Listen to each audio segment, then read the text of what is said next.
విశాఖలో దేశంలోనే అతిపెద్ద డ్రగ్స్ మాఫియా గుట్టురట్టయింది. విశాఖ పోర్ట్లో భారీగా డ్రగ్స్ రాకెట్ బయటపడింది. 25,000 కేజీల డ్రగ్స్ ను స్వాధీనం చేసుకుంది సిబిఐ. ఇంటర్పోల్ సమాచారంతో సిబిఐ ఆపరేషన్ గరుడ నిర్వహించింది. బ్రెజిల్ నుంచి విశాఖ తీరానికి వచ్చిన కంటైనర్లో డ్రై ఈస్ట్ తో మిక్స్ చేసిన 1000 బ్యాగుల్లో డ్రగ్స్ ను తరలిస్తున్నారు అనే సమాచారంతో ఈ ఆపరేషన్ ని నిర్వహించారు. సంధ్య ఆక్వా ఎక్స్పోర్ట్ ప్రైవేట్ లిమిటెడ్ పేరుతో డెలివరీ అడ్రస్ ఉంది. డ్రగ్స్ కంటైనర్ పై సంధ్య ఆక్వా ఎక్స్పోర్ట్ ప్రైవేట్ లిమిటెడ్ వివరణ ఇచ్చింది. రొయ్యల మేతలో వాడే ఈస్ట్ ను మొదటిసారి బ్రెజిల్ నుంచి ఆర్డర్ ఇచ్చామని చెప్తోంది. తక్కువ రేటుకు మంచి క్వాలిటీ ఈస్ట్ లభిస్తూ ఉండటంతో బ్రెజిల్ కంపెనీకి డిసెంబర్లో డబ్బు చెల్లించామని ఈ ఆక్వా కంపెనీ చెప్తోంది. జనవరి 14న బ్రెజిల్ సాంతోస్ పోర్ట్లో బయలుదేరి మార్చి 16న విశాఖకు వచ్చింది. ఇంటర్పోల్ సమాచారంతో సిబిఐ కంటైనర్ ఓపెన్ చేసి డ్రగ్స్ ను టెస్ట్ చేశారు. నిషేధిత డ్రగ్ గా సిబిఐ అనుమానిస్తోంది. ఎలాంటి నిషేధిత డ్రగ్ సరఫరా చేయలేదు అని ఐసీసీ చెప్తోంది. బ్రెజిల్ చెప్తోంది. ఇంకా మరికొన్ని టెస్టులు నిర్వహించాల్సి ఉంది అని సిబిఐ చెప్తోంది. ఎలాంటి విచారణకైనా సిద్ధము అని ఎగ్జిక్యూటివ్ డైరెక్టర్ చెప్తున్నారు. అడ్రస్ ఆధారంగా కేసు నమోదు చేసింది సిబిఐ. దీనిపై మరింత సమాచారం మా ప్రతినిధి శివరామకృష్ణ అందిస్తారు. దేశంలోనే అతిపెద్ద డ్రగ్ మాఫియాని పట్టుకుంది. ఇది జాయింట్ ఆపరేషన్ సిబిఐ అలాగే కస్టమ్స్ కలిసి జాయింట్ ఆపరేషన్ చేసిందని చెప్పాలి.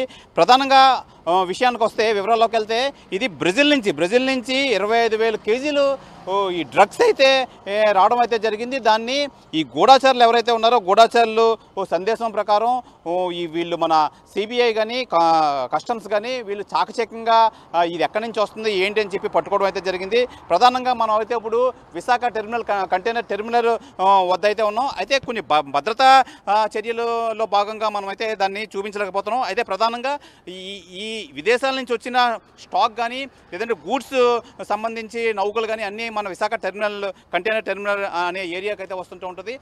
అక్కడ మొత్తం సిబిఐ వాళ్ళు అయితే దీన్ని ప్రధానంగా చెక్ చేస్తున్నారు. ఒక్కొక్కటి 25 కేజీల లెక్కన ఈ డ్రగ్స్ అయితే ప్యాక్ చేసి ఇక్కడి నుంచి ఢిల్లీ పంపించే ప్రక్రియలో అయితే వీళ్ళు పట్టుకున్నారని చెప్పి వీళ్ళైతే తెలియజేస్తున్నారు. మనకు వచ్చిన విశ్వసనీయ సమాచారం ఏంటంటే సిబిఐ ఆల్రెడీ అయితే ప్రెస్ నోట్ అయితే రిలీజ్ చేసింది. ఆపరేషన్ గరుడ పేరుతో అయితే ఈ డ్రగ్స్ సంబంధించి కంటైనర్ అయితే పట్టుకున్నారు. ఈ కంటైనర్ అయితే బ్రెజిల్ దేశం నుంచి విశాఖ అయితే వచ్చింది. విశాఖ నుంచి ఇక్కడి నుంచి డంప్ చేసి వేరే నౌకల్లో డంప్ చేసి అయితే మనకి ఢిల్లీ ఇతర ప్రధాన నగరాలకైతే పంపించే ప్రక్రియ అయితే కొనసాగే క్రమంలో అయితే ఈ సిబిఐ వాళ్ళు అయితే చాకచక్యంగా పట్టుకున్నారు. చక్కగా పట్టుకొని ప్రధానంగా ఇప్పుడు ఎన్నికల కోడ్ రిలీజ్ అవడంతో ఇందులో ఎటువంటి రాజకీయ ప్రవేశాలు కానీ లేదంటే వాళ్ళ ఒత్తుళ్ళు కానీ ఎవరికి లేకపోవడంతో ఈ సిబిఐ వాళ్ళు పక్క జోష్తో అయితే ఉన్నారు. పక్క జోష్తో ఉండి ఆపరేషన్ గరుడ పేరుతో అయితే మట్టుకి ఈ ఆపరేషన్ అయితే చేశారు. ఈ ఆపరేషన్ చేసిన దగ్గర చాలా భారీ మొత్తం అంటే మనం చూసుకోవచ్చు.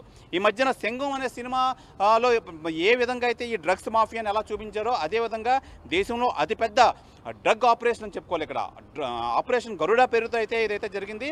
25,000 కేజీలు అంటే మామూలుగా కాదు. నిజంగా అవన్నీ ఇప్పుడు సిబిఐ వాళ్ళు అయితే తనిఖీలు చేసి దాని ఎస్టిమేషన్ అయితే వేస్తున్నారు. ఇదంతా ప్రక్రియ అవ్వాలంటే తెల్లవారైతే అవుతుందని చెప్పి మనకైతే తెలియజేశారు. అయితే ఈ నేపథ్యంలో అయితే ఒక్కొక్క 25 కేజీలు బ్యాగ్ కింద సాగ్రిగేట్ చేసి దీన్ని డంప్ చేసి వేరే ప్రధాన నగరాలకైతే తీసుకెళ్లే ప్రక్రియ అయితే జరుగుతుందని చెప్పి మనకి ఈ సిబిఐ ఒక ప్రెస్ నోట్ అయితే రిలీజ్ చేసింది. ఆపరేషన్ గరుడ పేరుడు అయితే చేసింది. నిజంగా ఈ బ్రెజిల్ అయితే అక్కడ నుంచి బ్రెజిల్ నుంచి ఈరోజు సాయంత్రం అయితే విశాఖ వచ్చింది. విశాఖ నుంచి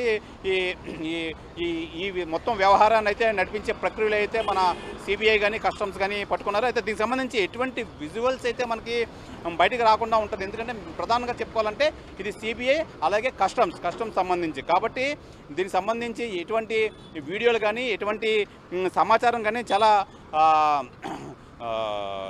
ఈ ప్రక్రియ అంతా చాలా దీనిగా చేస్తుంటూ ఉంటారు. ఎందుకంటే ఇది దేశ రక్షణకు సంబంధించి విషయం కాబట్టి దీన్ని అయితే ఇదంతా చాలా నిర్మానుష్యంగా ఉంటుంది. నిర్మానుష్యంగా ఉన్న ప్రదేశంలో అయితే దీన్ని అయితే మొత్తం అంతా చెక్ చేస్తారు. ఈ విశాఖ కంటైనర్ టెర్మినల్ ఏదైతే ఉందో అందులో మొత్తం విదేశాలకు సంబంధించి ఈ గూడ్స్ కానీ అదే రా మెటీరియల్ కానీ మొత్తం అంతా ఇక్కడి నుంచే డంప్ అవుతూ ఉంటుంది. అదే ప్రక్రియలో మొత్తం నార్మల్ గూడ్స్ అయితే తరలించే ప్రక్రియలో అయితే ఉంటుందని చెప్పి వాళ్ళు చాకచక్యంగా బ్రెజిల్ నుంచి తీసుకొచ్చే క్రమంలో అయితే ఈ పక్కా ఇన్ఫర్మేషన్ అయితే సేకరించారు సిబిఐ కానీ కస్టమ్స్ కానీ. వీళ్ళు చాకచక్యంగా పట్టుకొని వాళ్ళని అయితే ఇంట్రాగేషన్ అయితే చేస్తున్నారు. ఆ ఇంట్రాగేషన్ చేసే ప్రక్రియలో వీళ్ళంతా ఇంకా టైం పడడంతో ఉదయం కల్లా పక్కా సమాచారం అయితే ఇస్తామని చెప్పి అధికారులు అయితే తెలియజేస్తున్నారు. అయితే ప్రధానంగా ఇది కస్టమ్స్ సంబంధించింది కాబట్టి చాలా గోప్యత అయితే మెయింటైన్ చేస్తున్నారు. గోప్యతగా ఉండి దీన్ని బయటికి రాకుండా ఎటువంటి విజువల్స్ కానీ ఎటువంటి దీనికి సంబంధించి ఫొటోస్ కానీ పైకి రానివ్వకుండా అయితే చేస్తున్నారు. దీనికి సంబంధించి ఈ సిబిఐ ఆల్రెడీ మీడియాకి అయితే ప్రెస్ నోట్ అయితే రిలీజ్ అయితే జరిగింది. ఢిల్లీ నుంచి అయితే ప్రెస్ నోట్ అయితే రిలీజ్ చేయడం జరిగింది. అందులో మొత్తం అంతా ఈ ఆపరేషన్ గరుడ ఏ విధంగా ఎక్కడి నుంచి వచ్చింది, మొత్తం ఎన్ని కేజీస్ దీనికి సంబంధించింది, ఏ కంట్రీ నుంచి వచ్చిందని చెప్పి మొత్తం విశదీకరించి ప్రెస్ నోట్ అయితే రిలీజ్ చేయడం జరిగింది. ఈ నేపథ్యంలో అయితే ఇంకా దీనికి సంబంధించి చర్యలు చేపడుతున్నారు. అలాగే ప్రధానంగా ఈ డ్రగ్స్ అనేది దేశంలోనే చాలా చాలా పెద్ద ఆపరేషన్ అని చెప్పుకోవాలి. ఎందుకంటే 25,000 కేజీలు అంటే దాని విలువ ఎంత ఉంటుంది అని చెప్పి దాన్ని క్యాలిక్యులేట్ చేసే పనులు అయితే అధికారులు అయితే ఉన్నారు. దీన్ని మనం పక్కా సమాచారం అయితే రేపు ఎర్లీ మార్నింగ్ అయితే పక్కా సమాచారం వస్తుంది. అంతవరకు మేము ఏ విషయాలు బయటికి బహిర్గతం చేయలేమని చెప్పి ఇక్కడైతే కస్టమ్స్ అధికారులు కానీ లోకల్ పోలీసులు గారు అయితే తెలియజేస్తున్నారు. ఇది ఈ ఆపరేషన్ గరుడ సంబంధించి పూర్తి వివరాలు. కెమెరామెన్ అజయ్తో శివరామకృష్ణ, ఆర్టీవీ, విశాఖ.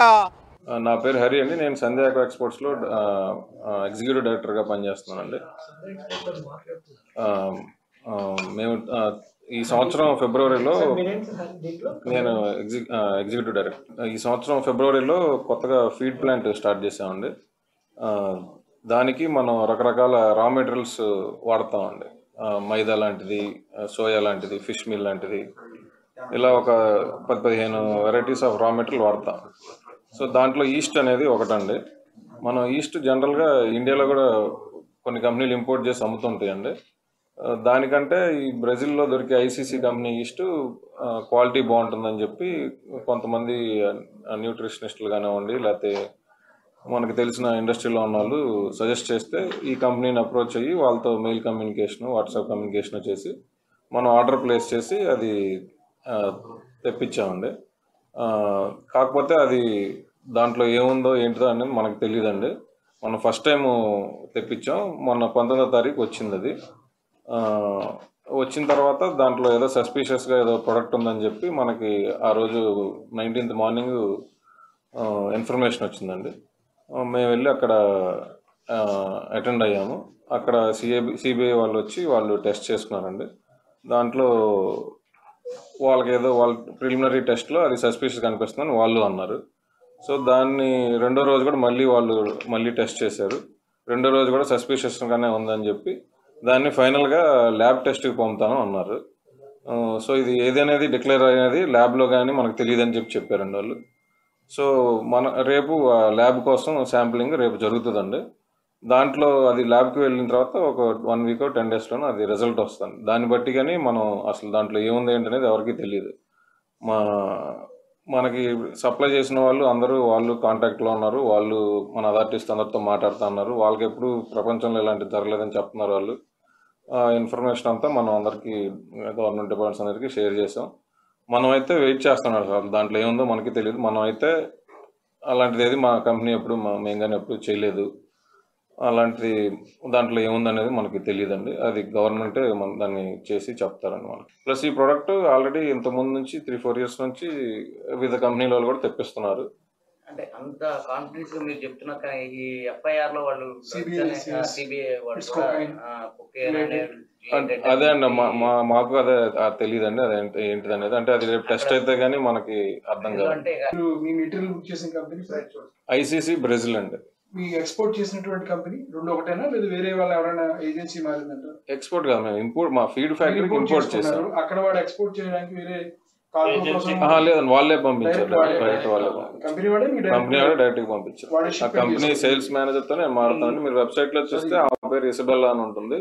ఆమెతోనే నేను మాట్లాడుతున్నాను. మెటీరియల్ పే చేసింది ట్రైడిస్ట్ కి. మన ప్రొఫార్మా ఇన్వాయిస్ కానివ్వండి, పీఓల్ కానివ్వండి, అన్ని దానికే ఉంటాయండి. 16th అంటే 16th ఇచ్చాను. 21st January 14th. సారీ అక్కడ ఏమైనా చేంజ్ అయ్యే అవకాశం ఉంటుంది జనరల్ గా? అంటే దాని సీలు అన్నీ అలాగే ఉన్నాయి కదండి. ఆ కంటైనర్ నెంబర్ సేమే ఉంది. ఇక్కడ మేము మా ముందు ఓపెన్ చేసేటప్పుడు సీల్ అది చూసాం, సీల్ కరెక్ట్గానే ఉంది. సో ఓపెన్ చేస్తే యూజువల్లీ సీల్ బ్రేక్ చేస్తారు కదండి. జనరల్గా ఏదైనా కంటైనర్ వస్తే మాకు వాళ్ళు మా క్లియరెన్స్ ఏజెంట్ చెప్తారండి, మాకు మీకు పలానా కంటైనర్ వచ్చింది, మీకు యూజువల్గా 10 days టైం ఉంటుందండి. ఓకే. ఆ లోపు మేము క్లియర్ చేసుకోండి, మా డాక్యుమెంట్స్ అన్ని సబ్మిట్ చేసి. మెటీరియల్ అంతా క్లియరెన్స్ ఇక్కడ కస్టమర్స్ గాని న్యూపోర్ట్ అనే కంపెనీ వాళ్ళు ఇస్తారు. అదే మేము ఆర్డర్ పెట్టాము, అది వచ్చింది. దాని ప్రూవ్ అయితే కానీ మనం ఏం మాట్లాడలేదు. జనరల్ గా ఏదన్నా పొలిటికల్ కోసం వాడుకుంటే వాడుకోవచ్చు, కానీ మేమైతే న్యూట్రల్ అండి, ఎవరితోనూ మాకు సంబంధం ఉండదు. మేము ఫస్ట్ నుంచి కూడా బిజినెస్ ఓరియంటెడ్ గానే ఉంటారండి. అందరూ మా కంపెనీలో టాప్ మేనేజ్మెంట్ ఎవరినైనా మీరు కదిలిచ్చినా అందరూ బిజినెస్ తప్పితే ఇంకా వేరే ధ్యాస ఉండదు వాళ్ళకి. ఇంకా పొలిటికల్ గా ఫ్రెండ్స్ ఎవరు అసలు అసలు మన ఆంధ్ర గవర్నమెంట్ ఇష్యూ కాదండి ఇది. అసలు వాళ్ళు చెప్పింది ఏంటంటే దాంట్లో మీకు మేము చేసిన ప్రిలిమినరీ టెస్ట్ లో అది దానికి దగ్గరగా ఉన్నట్టు అని అంటున్నారు, కానీ వాళ్ళు ఏం దాంట్లో దొరికిపోతే నేను ఇక్కడ కూర్చొని మీతో మాట్లాడగలనండి. లేదు సార్, అంటే కంపెనీ మీద కూడా ఎన్డీపీఎస్ యాక్ట్ కింద కేసు నమోదు చేసింది సిబిఐ. అదే వాళ్ళ ప్రొసీజర్ ప్రకారం ఎలా ఉందో వాళ్ళు అలా వెళ్తున్నారు. మేము కూడా దానికి మాకు ఇప్పటివరకు మాకు తెలియదండి, ఇట్లా అసలు ఇలాంటి ఇష్యూలో ఎలా ఫేస్ చేయాలో తెలియదు. మేము ఇప్పుడు మా తరపున ఇంకెవరైనా ఉంటే వాళ్ళని అప్రోచ్ అవుతున్నాము. దీంట్లో ఏం జరుగుతుంది అనేది డిపార్ట్మెంట్ తోటి మేము చర్చించుకోవాల్సిందండి. ఇది గవర్నమెంట్ ఆఫ్ ఇండియా గురించి కానీ ఆంధ్రప్రదేశ్ ప్రభుత్వం గురించి కానీ